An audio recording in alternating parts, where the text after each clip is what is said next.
Sudhagad education सोसायटीचे पूर्व प्राथमिक, प्राथमिक, माध्यमिक व उच्च माध्यमिक विद्यालय कळंबोली मराठी, हिंदी, इंग्रजी, उर्दू माध्यम यांच्या सौजन्याने शैक्षणिक व्हिडिओमध्ये आपलं सर्वांचं स्वागत आहे.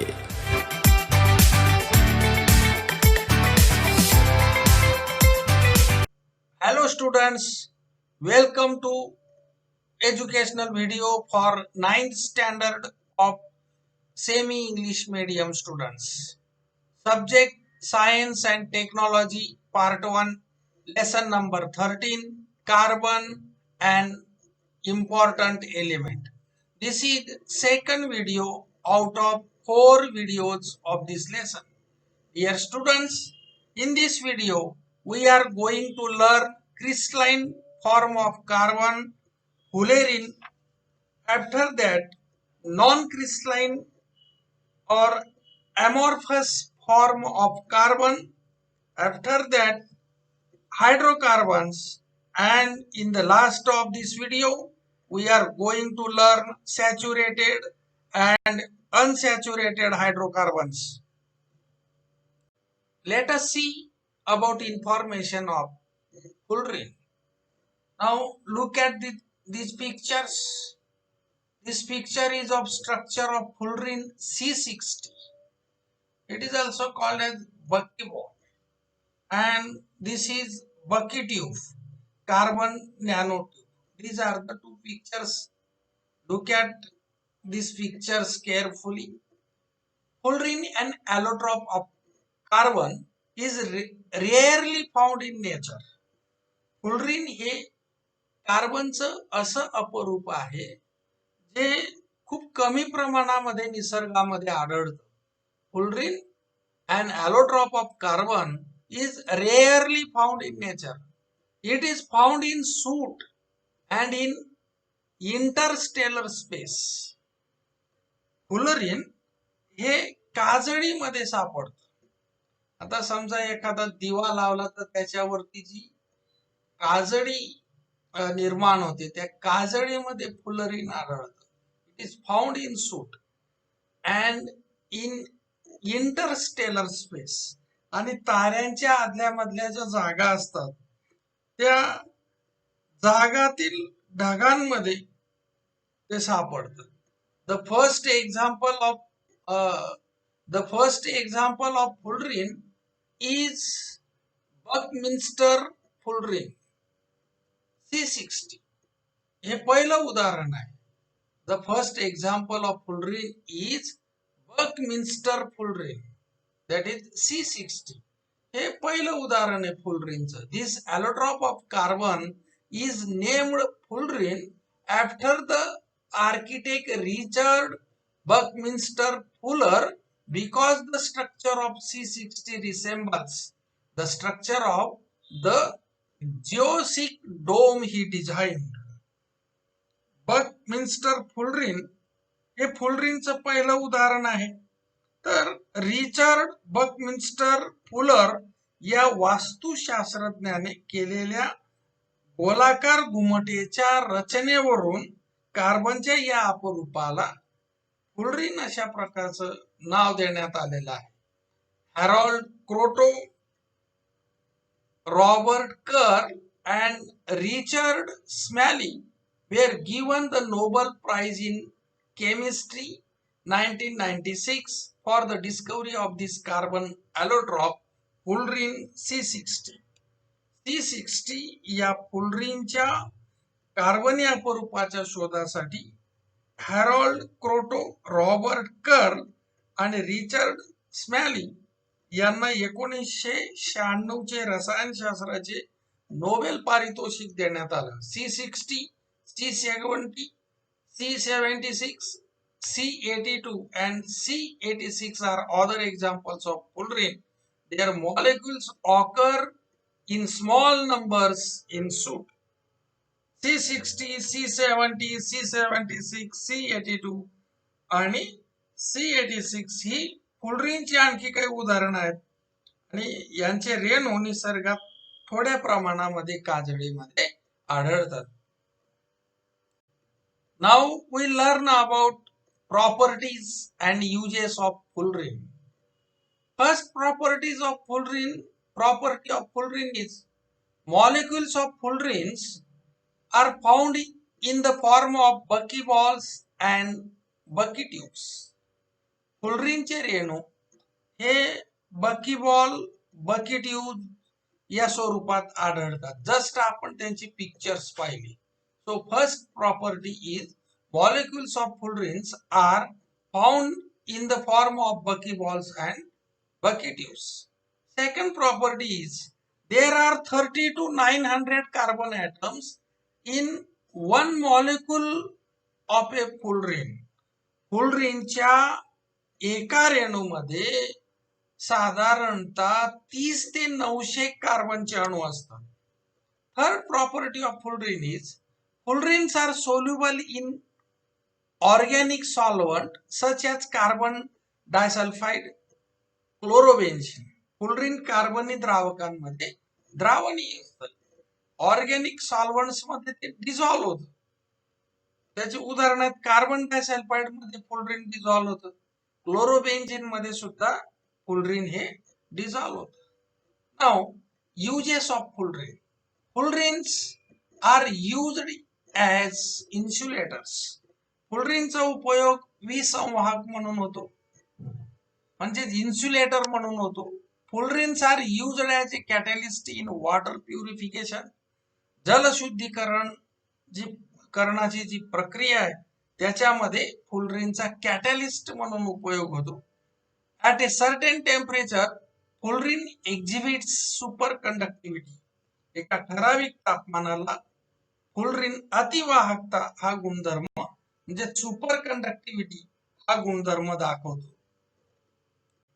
Let us see non-crystalline or amorphous forms of carbon. Now look at this picture carefully. These are non-crystalline forms of carbon. This is the picture of peat. This is the picture of lignite. This is the picture of bituminous coal. This is anthracite and this is coke. These are 5 non-crystalline forms of carbon. The arrangement of carbon atoms in this form is not regular. या रूपातील कार्बनच्या अणूंची रचना ही नियमित नाही किंवा नियमित नसते. The arrangement of carbon atoms in this form is not regular. Coal, coke are the non-crystalline forms of carbon.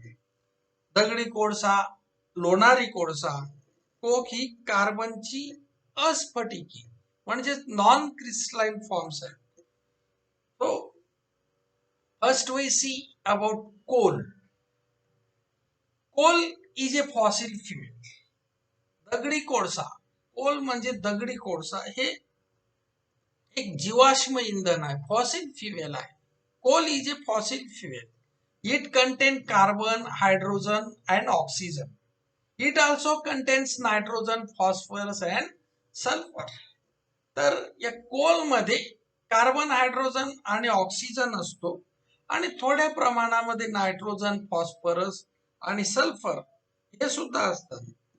It occurs in solid state. तो स्थायू रूपामध्ये सापडतो.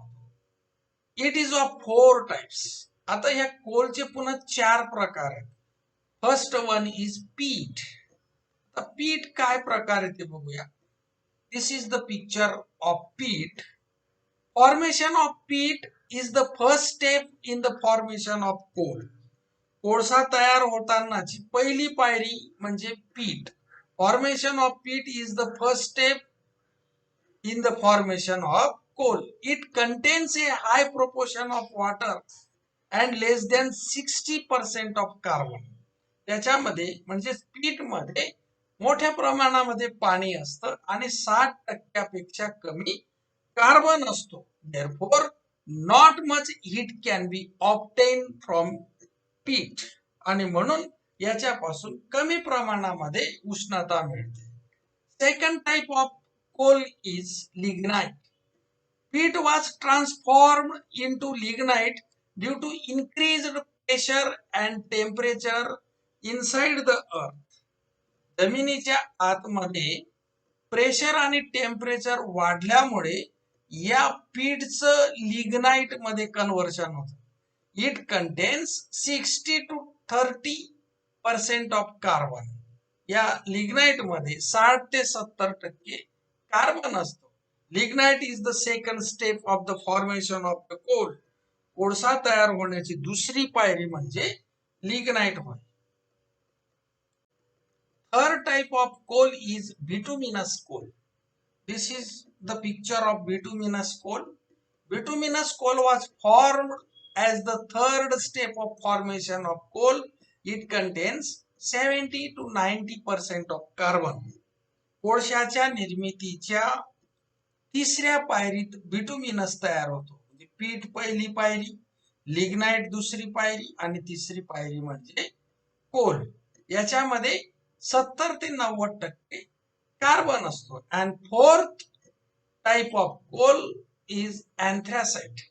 Anthracite is known as the pure form of coal. कोळशाचे शुद्ध स्वरूप म्हणून anthracite ओळखला जातो. This coal is hard and contain about 95% of carbon. हा कोळसा कठीण असतो. This is the anthracite. हा कठीण असतो आणि त्याच्यात कार्बनचं प्रमाण सुमारे 95% असतं.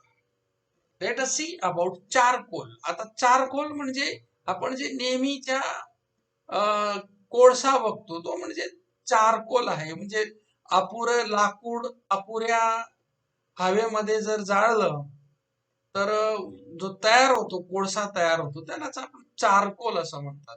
The charcoal that is made from animals is made from their bones, horns etcetera. प्राण्यांपासून तयार होणारा जो चारकोल आहे हा प्राण्यांची हाडे, शिंगे यांच्यापासून तयार करतात. On the other hand the charcoal made from plants is formed by combustion of wood in an insufficient supply of air. तर वनस्पतींपासून तयार होणारा चारकोल हा लाकडाच्या अपुऱ्या हवेत केलेल्या ज्वलनापासून तयार होत असतो. Now we will learn about uses of coal. First use of coal is used as fuel in factories and home. कारखान्यात व घरामध्ये कोळसा इंधन म्हणून वापरतात. Second use of coal is used to obtain coke, coal gas and coal tar. Coke, coal gas व coal tar मिळवण्यासाठी कोळशाचा वापर करतात. Third use coal is used in thermal power plants for generation of electricity. विद्युत निर्मितीसाठी औष्णिक विद्युत केंद्रामध्ये कोळसा वापरला जातो. And charcoal is used in purification of water and organic material. चारकोलचा उपयोग जलशुद्धीकरणासाठी केला जातो तसंच ऑर्गॅनिक मटेरियल मध्ये केला जातो. Let us see about coke. Now look at this picture of coal. This is the picture of coal. The pure coal. This is pure coal that remains when coal gas has been taken away from coal is called coke. दगडी कोळशातून Coal gas काढून घेतल्यानंतर जे बघा दगडी कोळशातून Coal gas काढून घेतल्यानंतर जो कोळशाचं शुद्ध स्वरूप उरतं त्याला कोक असं म्हणतात. हा कोकचं पिक्चर आहे बघा. The pure coal that remains when coal gas has been taken away from coal is called coke. Now uses of coke. What is the use of coke? Uses of coke used as domestic fuel. घरगुती इंधन म्हणून सुद्धा याचा उपयोग होतो. Coke is used as a reducing agent. क्षपणकारक म्हणजे reducing agent म्हणून कोकचा उपयोग होतो. Coke is used in production of aeriform fuel such as water gas CO+S2 and producer gas CO+S2 plus CO2 plus N2. Water gas व producer गॅसच्या निर्मितीमध्ये कोकचा उपयोग होतो. Let us see about hydrocarbons, which are also called as basic organic compounds. Along with carbon, the elements hydrogen is also included in most organic compounds. We know that what are organic compounds? or ज्या म्हणजे ज्या compounds मध्ये carbon असतो त्याला आपण organic compounds असं म्हणतो. आता बरीच अशी काही ऑर्गॅनिक कंपाऊंड्स असतात त्याच्यामध्ये कार्बन बरोबर हायड्रोजन सुद्धा इन्क्लूड असतो. Along with carbon, the element hydrogen is also included in most organic compounds. The compounds formed from only carbon and hydrogen are called basic organic compounds. असे संयुग किंवा असे compounds जे फक्त कार्बन आणि हायड्रोजन यांच्यापासून तयार होतात त्यांना बेसिक ऑर्गॅनिक कंपाऊंड्स असं म्हणतात. These are also called hydrocarbons. त्यांनाच हायड्रोकार्बन्स असं म्हणतात. आता या शब्दामध्ये जर अर्थ लपलेला, हायड्रो म्हणजे हायड्रोजन, कार्बन म्हणजे कार्बन. हायड्रोकार्बन अशी कंपाऊंड्स जी हायड्रोजन आणि कार्बन्स यांच्यापासून फॉर्म झालेली. The electronic configuration of carbon is 2,4. We know it. The electronic configuration of carbon is 2,4. म्हणजे काय? कार्बनचं इलेक्ट्रॉनिक कन्फिगरेशन 2,4 आहे. म्हणजेच कार्बनच्या पहिल्या कक्षेमध्ये 2 इलेक्ट्रॉन आहेत, दुसऱ्या कक्षेमध्ये 4 इलेक्ट्रॉन आहेत. If 4 electrons are added to the second orbit of carbon, it octets become complete and its electronic configuration becomes stable like that of the nearest inert gas neon 2,8. आता बघा कार्बनच्या पहिल्या कक्षेत 2 इलेक्ट्रॉन, दुसऱ्या कक्षेमध्ये 4 electron आहेत. जर दुसऱ्या कक्षेमध्ये अजून 4 इलेक्ट्रॉन ऍड केले तर दुसऱ्या कक्षेत 8 इलेक्ट्रॉन होतील आणि म्हणून त्याचं ऑक्टेट पूर्ण होईल आणि त्याचं इलेक्ट्रॉनिक कन्फिगरेशन त्याचा जवळचा जो इनर्ट गॅस आहे निऑन त्याच्यासारखं त्याचं इलेक्ट्रॉनिक कन्फिगरेशन होईल 2,8 अशा प्रकारे. Therefore the valency of carbon is 4 आणि म्हणून कार्बनची व्हॅलेन्सी 4 आहे. However, this occurs by sharing of electrons rather than a give and take of electrons. आता हे केव्हा शक्य होईल? इलेक्ट्रॉनचे देवघेव पेक्षा इलेक्ट्रॉनची शेअरिंग करून हे शक्य होणार. In other words, a carbon atom can form 4 covalent bonds with other carbon atoms or atoms of different element. म्हणजेच तो दुसऱ्या कार्बन सोबत अथवा दुसऱ्या मूलद्रव्याच्या अणुसोबत 4 सहसंयुज बंध म्हणजेच कोव्हॅलंट बॉन्ड तयार करू शकतो. When a carbon atom shares 1 electron each with 4 hydrogen atoms and forms 4 carbon hydrogen single bonds, a methane CH4 molecule is formed. जेव्हा कार्बन प्रत्येक एक इलेक्ट्रॉन अशा प्रकारे 4 हायड्रोजन अणूंबरोबर 4 इलेक्ट्रॉनची भागीदारी करून 4 कार्बन हायड्रोजन सिंगल बॉन्ड तयार करतो तेव्हा मिथेनचा रेणू तयार होतो. Just we see when a carbon atom shares 1 electron each with 4 hydrogen atoms. When carbon atom shares 1 electron each with 4 hydrogen atoms and forms 4 CH bond. 1, 2, 3, 4. These are 4 CH bonds. A methane molecule is formed. This is the structural formula and electron dot model of methane. So this is the picture of structural formula and electron dot model of methane. Let us see properties of covalent compounds. Covalent bond मुळे तयार झालेले जे compounds आहेत त्यांच्या properties आता आपण पाहूया. Properties of covalent bond, covalent compounds. First property is covalent compounds have low melting point and boiling point. Covalent कंपाऊंडचा मेल्टिंग पॉइंट आणि बॉइलिंग पॉइंट खूप कमी असतो. Second property, generally they are insoluble in water and soluble in organic solvents. सामान्यतः पाण्यामध्ये ते अद्रावणीय असतात आणि सेंद्रिय द्रावकात मात्र द्रावणीय असतात. Third property, they are poor conductors of heat and electricity. उष्णता आणि विद्युत यांचे कमी प्रमाणामध्ये ते वाहक असतात. Let us see about saturated and unsaturated hydrocarbons. Saturated hydrocarbons कशाला म्हणायचं आणि अनसॅच्युरेटेड हायड्रोकार्बन्स कशाला म्हणायचं हे आता आपण पाहूया. Saturated and unsaturated hydrocarbons. A carbon atoms exhibit a characteristic property. Carbon अणूमध्ये एक वैशिष्ट्यपूर्ण असा एक गुणधर्म आहे. तो कोणता आहे? A carbon atom exhibits a characteristic property. It can form a chain of carbon atoms by forming covalent bond with other carbon atoms.